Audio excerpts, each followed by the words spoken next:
All right. We're in the book of 1 Samuel chapter 30, and we're going to do chapters 30 and 31 tonight. We'll finish up with this. And I don't have everybody else feels, but going into 2 Samuel is really a continuation, and we'll hear more of some of the same stuff, but a little more detail if we go into 2 Samuel. But we'll discuss that when we get done. Beginning in chapter 30, we've seen a lot of things happen all throughout, all the way down through chapter 29, and David anointed king way back in chapter 16, and now it's actually been a few years has passed, and David is a grown man, and he's actually leading some men, about 600, and he's been running, and we know he's been running from Saul, and but we're going to see some things happen tonight, and then we're going to see the end of Saul. But beginning here in chapter 30, verse 1. And it came to pass when David and his men were come to Ziklag on the third day that the Amalekites had invaded the south and Ziklag and smitten Ziklag and burned it with fire. And now, no doubt, when they first came up to Ziklag, and this is where David and his 600 men and their families had been staying, when they came and they saw that things were burned, they were probably thinking that everybody in their families had been destroyed. So this has got to be rough on them to come up and to ride up on something like this. But one thing we're going to see, they didn't kill everybody. In verse 2 it says, and had taken the women captives that were therein, they slew not any, either great or small, but carried them away and went on their way. So it didn't matter who they were.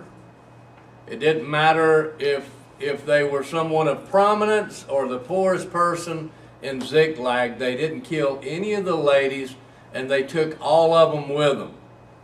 And it says, so David and his men came to the city, and behold, it was burned with fire, and their wives and their sons and their daughters were taken captives. So, even their children, none of their children were killed. But everything they had, their possessions, their homes, everything had been burned. Then David and the people that were with him lifted up their voice and wept until they had no more power to weep. If we came up to our homes and it was just burnt down, and our wives and children, we had left them at home and then we didn't see them anywhere, we would probably think the same thing. They're all dead. They've been burned up.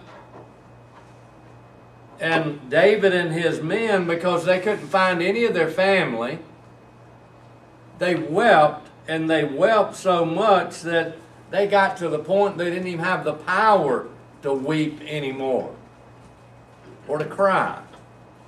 That's a lot of weeping, but that also, that's got to be bad to lose family members. And David and his men were upset. And David's two wives were taken captive. Ahinoam, the Jezreelitess, and Abigail, the wife of Nabal, the Carmelite. And David was greatly distressed, for the people spake of stoning him, because the soul of all the people was grieved, and every man for his sons and for his daughters. But David encouraged himself in the Lord his God. So, they come and everything's burnt down and nobody's around. And now David's men, they're upset. They're ready to stone David. Why, if you hadn't have brought us over here and talked us into going leaving our homes,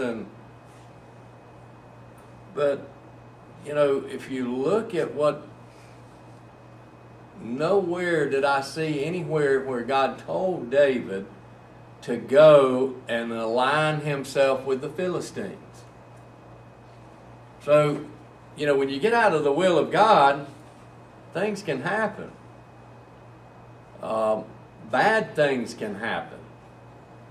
So they're so upset, and David was upset also, but now he might be in some distress because everybody's wanting to stone him. But he began to seek God. He began to seek encouragement from God. And David said to Abiathar, the priest, Ahimelech's son, I pray thee, bring me hither the ephod.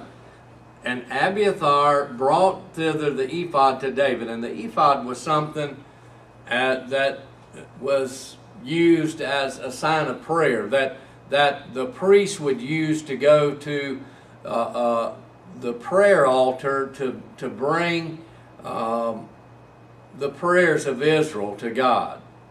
And on this ephod, it had stones on it that represented each tribe of Israel. So when the priest came, he was bringing really all of Israel with him.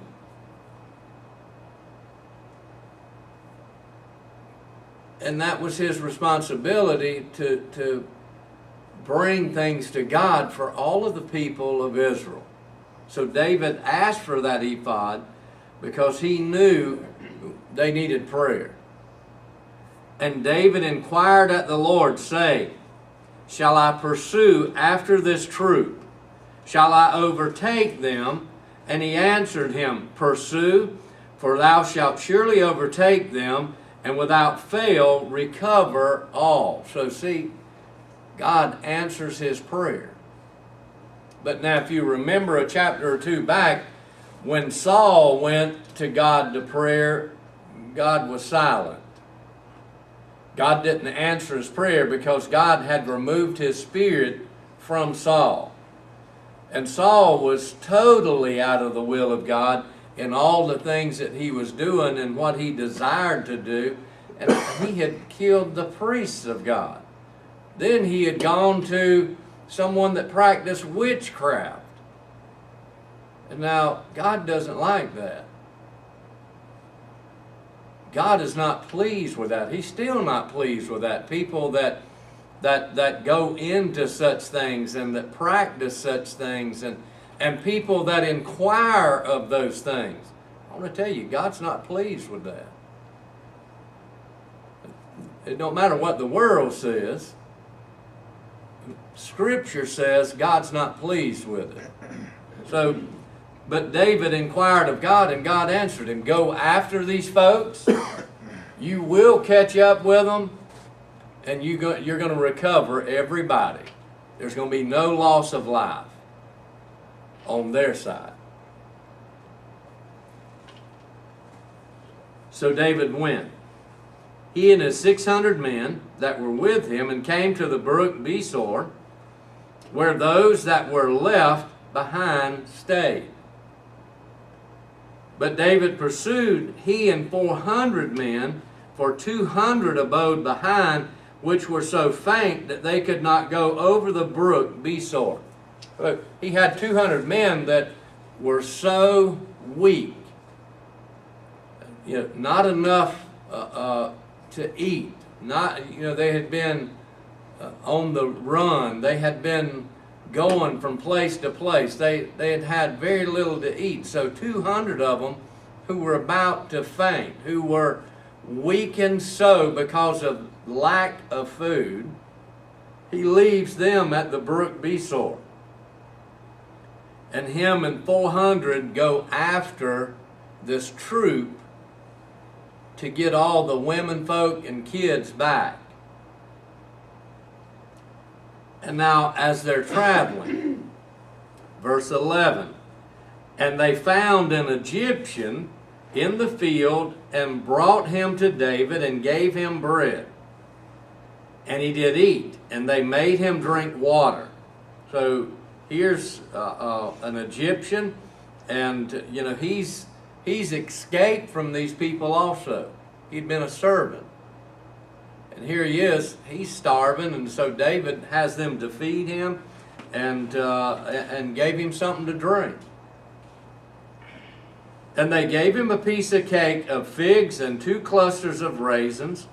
And when he had eaten, his spirit came again to him, for he had eaten no bread nor drunk any water 3 days and 3 nights. So he was about past going too. He was about to die.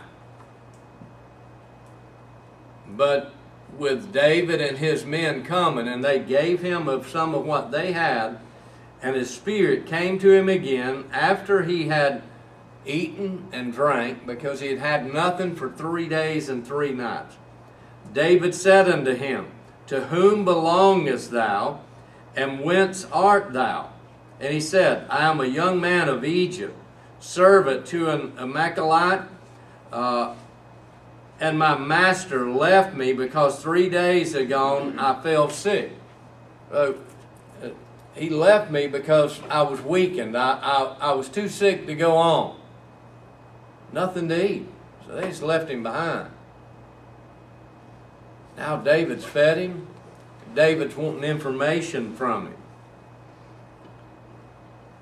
We made an invasion upon the south of the Cherethites, and upon the coast which belongeth to Judah, and upon the south of Caleb, and we burned Ziklag with fire. So this man begins to share with David what all they had done, all the areas that they had raided. He says, when we got to Ziklag, we just burned it with fire. And David said unto him, Canst thou bring me down to this company? And he said, Swear unto me by God that thou wilt neither kill me nor deliver me into the hands of my master, and I will bring thee down to this company. So, he's done with them. He doesn't want to go back and be Amalekites, any of them's servant any longer. So he tells David, swear unto me by God, or promise me that you won't kill me, you won't deliver me into the hands of my master. He says, if you promise me that, I'll carry you to where they're at. And when he had brought him down, behold, they were spread abroad upon all the earth, eating and drinking and dancing, because all of the great spoil that they had taken out of the land of the Philistines and out of the land of Judah. So the Amalekites had raided this city of the Philistines, Ziklag. They had not only taken the women and children, they had taken herds, they had taken other spoil from the land of Judah. So now they're kind of spread out, and it's party time. They're just having a big party because of all the spoil that they have. They're dancing and just thinking they're having a good time. But they're about to have a bad time. They're about to meet their end. Not all of them, but a bunch of them. And David smote them from the twilight even unto the evening of the next day. And there escaped not a man of them, save 400 young men, which rode upon camels and fled. So there was 400 of them that had a camel they could jump on and boogity to get on down the road. The rest of them, it took from twilight to the evening of the next day. David was really slaughtering the Amalekites. So him and his 400 men. So they've overtaken them. This Egyptian had brought them right where they needed to be. And David stood true to his promise. And David recovered all that the Amalekites had carried away, and David rescued his 2 wives. So it's just like what God told him. When he began to seek God, he began to pray. He asked the priest, bring the ephod. We've got to pray. And God told him, pursue after them. You're going to overtake them. And you're going to recover everything. And that's exactly what's happened. You know, God is always true to His Word. And He still is. What His Word says will take place. There's things that's yet to be fulfilled in His Word, but I can tell you with all assurity that they will be fulfilled. One day, Christ will split that eastern sky, and all those that loved Him, that gave their life to Him, those that have died in Him, we're all going to go meet Him in the air. And then there's going to be hell on earth. It's going to be the worst time, Jesus said, that ever would be or ever will be on this earth. And then there's going to come an end.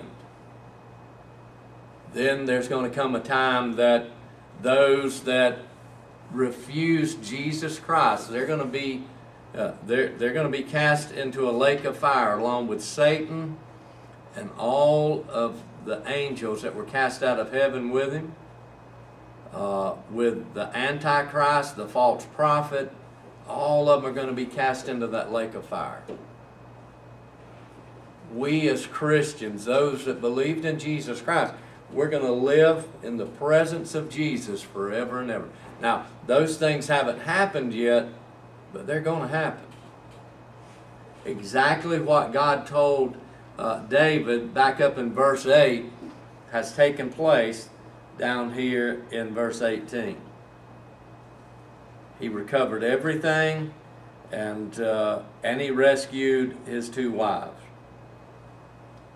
Verse 19, and there was nothing lacking to them, neither small nor great, neither sons nor daughters, neither spoil nor anything that they had taken to them. David recovered all. God's good. God is so good to us every single day. Every day. It amazes me how God provides all the oxygen, everything that we need, every single day. He never fails.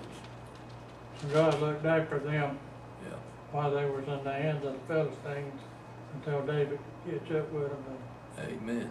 and rescue them. And now, look at, last week's lesson, God saved David really from having to help kill some of his own countrymen. God worked it out where that David would have to go, they'd turn him loose, they'd just go on back home. We got this. And then when he got home, this is what he found. But God blessed him to recover everything. Not one thing was lost. Not one. And David took all the flocks and the herds which they drave before those other cattle and said, this is David's spoil. Now we're going to run into a little problem, but David, even though he's not perfect, he desires to be godly. He desires to be righteous. And we're going to see that here. And David came to the 200 men which were so faint that they could not follow David, whom they had made also able, made to abide at the brook Bezor. And they went forth to meet David and to meet the people that were with him. And when David came near to the people, he saluted them. Now, you got to remember, not too many days prior to this, they had wanted to stone David. Now David's saluting them. Hey, you know what? I've brought everything back. We haven't lost anything, not even one animal.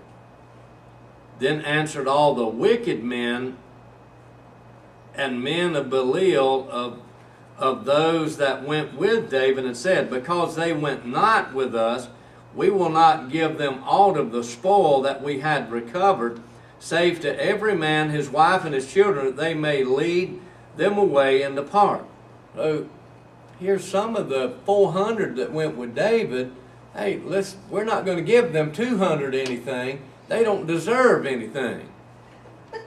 But, you know, they've been through everything with David. They've helped protect their belongings at times, and no doubt, even at this point, they had helped protect some of their belongings. But you got some here that, you know what, we're not giving them anything. Because the 200 stayed behind and wasn't able to travel with them. Right. They think they were worthless. Then said David, you shall not do so, my brethren, with that which the Lord hath given us, who hath preserved us and delivered the company that came against us in our hand. So David begins, he says, hey, you know what, we're not going to work it that way. We're not going to be like that. Not with what God has blessed us to recover. For who will hearken unto you in this matter? But as his part is that goeth down to the battle, so shall his part be that tarrieth by the stuff, that they shall part alike. So, see, that 200 wasn't left just laying there side of the brook fishing. You know, they were there with the rest of their stuff. And no doubt, over the few days, maybe they did catch them some fish or something and get their strength built back up, but they were there protecting the stuff. So David says, whoever went with us, we're all going to get equal parts along with the 200 that stayed behind. Everybody will get equal. And that's it. Now, that is the godly way to go about it. That's the righteous way to do things. And it was so from that day forward that he made it a statute and an ordinance for Israel unto this day. Hey, everybody should get equal. I find when we get to heaven, is God going to treat people differently when we get to heaven? I think his love's going to be equal for every one of us. So, and when David came to Ziklag, he sent of the spoil unto the elders of Judah, even to his friends, saying, behold, a present for you of the spoil of the enemies of the Lord. So, Judah had lost things, so David sent part of the spoil to Judah. Here, take this. And David is going to be king over Judah to begin with. And then the two, as they were divided, the 10 northern tribes became Israel. The 2 southern tribes became Judah. But God didn't call David just to be king of Judah. He called him to be king of Israel. While David is king, those two are going to be reunited and become one country again, the country of Israel. David's going to be king over all. So, but David divided what they had, and he gave some even back to Judah because they had lost also. Verse 27. To them which were in Bethel, and to them which were in South Ramoth, to them which were in Jatir, and to them which were in Aor, and to them which were in Siphmoth, and to them which were in Eshtomia, and to them which were in Rachel, and to them which were in the cities of the Jerahmeelites, and to them which were in the cities of the Kenites, and to them which were in Hormah, and to them which were in Korashan, and to them which were in Athak, and to them which were in Hebron, and to all the places where David himself and his men were wont to haunt. So, David sent back to these places part of the spoil, so that, because they had lost also, because, they shared. The guy from, the man they found from Egypt out in the field, he said, they had raided places in Judah. So David's given back part of the spoil to them, which is the right thing to do. Part of it's theirs. So, he divided and not listened to those that wanted to be greedy. Greed can get you in trouble. So David didn't want to be greedy, and he knew God had blessed him, and so he was going to bless everybody with what God had blessed him with. Those 200 too could have, after, if they hadn't gave them anything, they could have said, well, if y'all feel like that, we're just going about our way. Or it could have caused trouble for them. Yeah. There in the camp. They could have, one of them became a leader of that 200, and hey, we'll just fight y'all for it. A lot of things could have happened. That's just my opinion. Yeah. Anybody else have anything on chapter 30?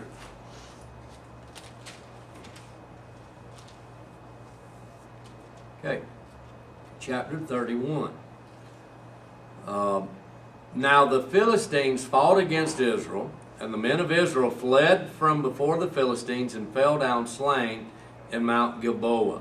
So, and this is just a constant battle. We've seen it for several chapters where that Israel has gone to battle with the Philistines.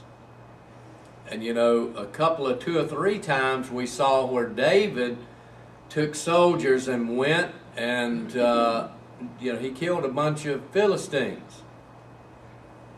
And then in one case is where they come back and they're singing the song that we've mentioned several times, and it's been mentioned several times in Scripture that we've read up to this point.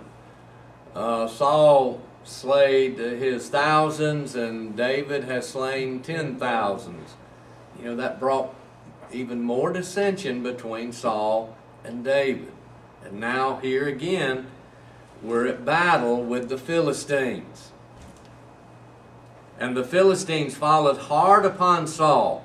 We're gonna do our best to do away with as many of these Israelites as we can. So they're beating down on them, and they're following Saul and upon his sons. And the Philistines slew Jonathan and Abinadab and Melchishua, Saul's sons. So here's all 3 of Saul's sons dead. Now, Jonathan was the one that he was real good friends with David. He helped to save David's life on different occasions, so that his father couldn't get to David.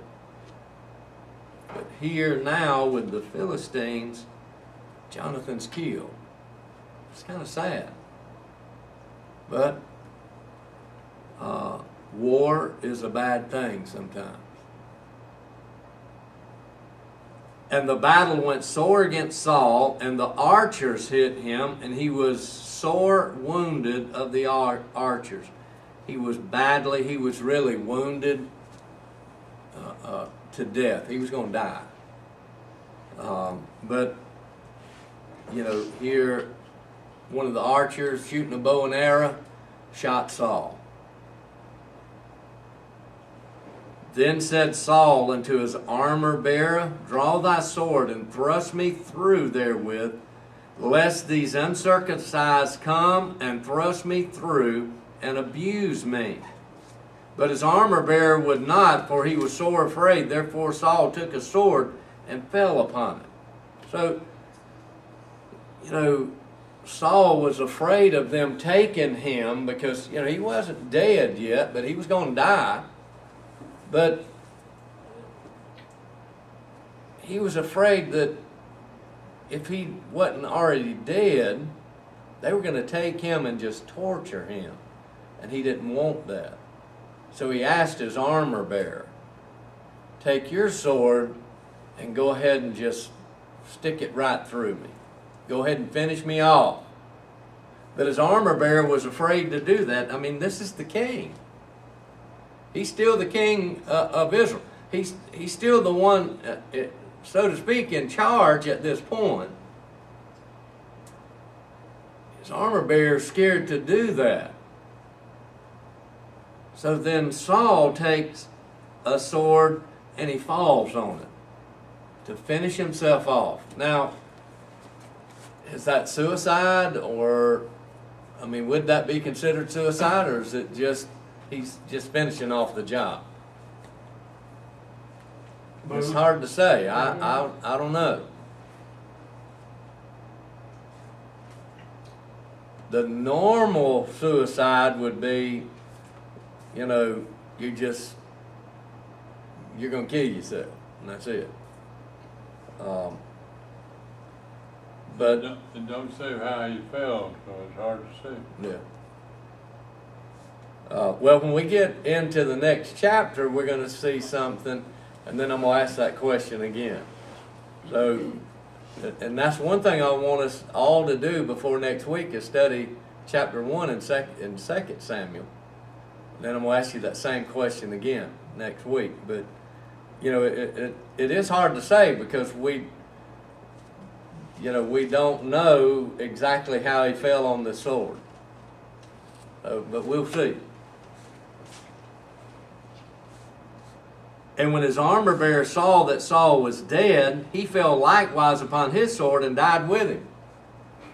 So, you know, his armor bearer, he follows suit. So Saul died, and his 3 sons, and his armor bearer, and all his men that same day together.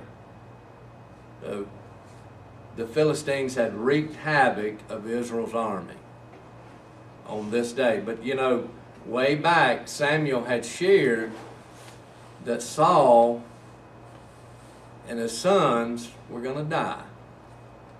And I want to say, if I remember correctly, he said they'd die in the same day. And they have. It said that his men died too with him. That means must have meant nobody escaped from that slaughter that day. Yeah, I'm not sure if his whole army did, Yeah. or just a bunch of them. But now I know it says all of his men. But now most kings would have a close brigade or group of soldiers that were with him besides the rest of his army. So it could have been just that elite group that was surrounding him. Because I know throughout the Middle Ages, the kings and the kings more especially, they all had that elite group of soldiers. And even when we went into Iraq, you know, he had an elite force that was supposed to be better than the rest of his army. So now, I don't know, and it could be that, you know, just that force was what was killed. But just us reading it, when it says all his men, Yeah. we think all Yeah, of them that fought mhm, with him that right, day. right. And when the men of Israel that were on the other side of the valley, and they that were on the other side of Jordan saw that the men of Israel fled, and that Saul and his sons were dead, they forsook the cities and fled, and the Philistines came and dwelt in them. So, here we are, a lot of Israelites leave their homes, they flee, because they see, hey, you know what, Saul's dead, we better get out of here.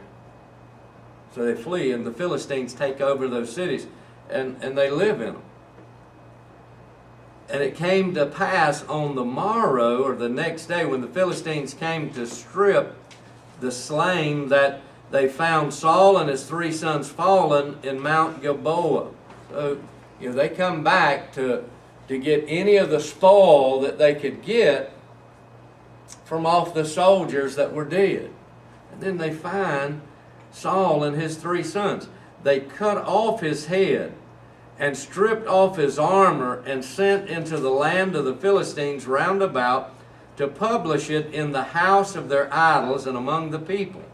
So, here they are. They've got his head cut off, and, they're sending his armor, his head around the land to publish what has taken place, that people might know that something has happened, that what they've done to the Israelite army.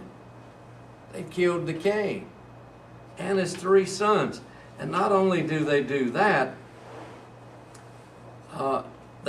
verse 10 says, and they put his armor in the house of Ashtaroth, which is a false god, and they fastened his body to the wall of Bethshan. How sad. I mean, they just take his body and literally they nail it up to the wall for all to see. Without a head. Yeah. So, how sad. But when the inhabitants of Jabesh Gilead heard of that which the Philistines had done to Saul, they were thinking, how wicked, how sad. We can't even take this man's body and bury it that they've killed in battle. They've nailed it up to a wall. So these inhabitants of Jabesh Gilead, all the valiant men, all those that were able to fight, that's what it means by valiant, went all night and took the body of Saul and the bodies of his sons from the wall of Bethshan and came to Jabesh and burnt them there. So not only did they have Saul nailed up to the wall, they had his 3 sons nailed up to the wall beside him. Hey, we've killed the king of Israel and his 3 sons. But Israel's done. But God's already anointed a king. He'd anointed a new king years earlier. So, but they took their bodies and brought them to Jabesh and burned them. And they took their bones and buried them under a tree at Jabesh and fasted 7 days. So, once they had burned them, they took what was left over, along with the bones that didn't burn, and they buried them under a tree. And then, they fasted for 7 days. And, we talk about fasting sometimes, and we find it hard to fast one day. They fasted 7 days. But did they fast on everything? Uh, They had to have water. Normally, if you're fasting, even if you're fasting just one day, you can drink water. Yeah. But if you're doing a total fast, it's supposed to be everything but water. So,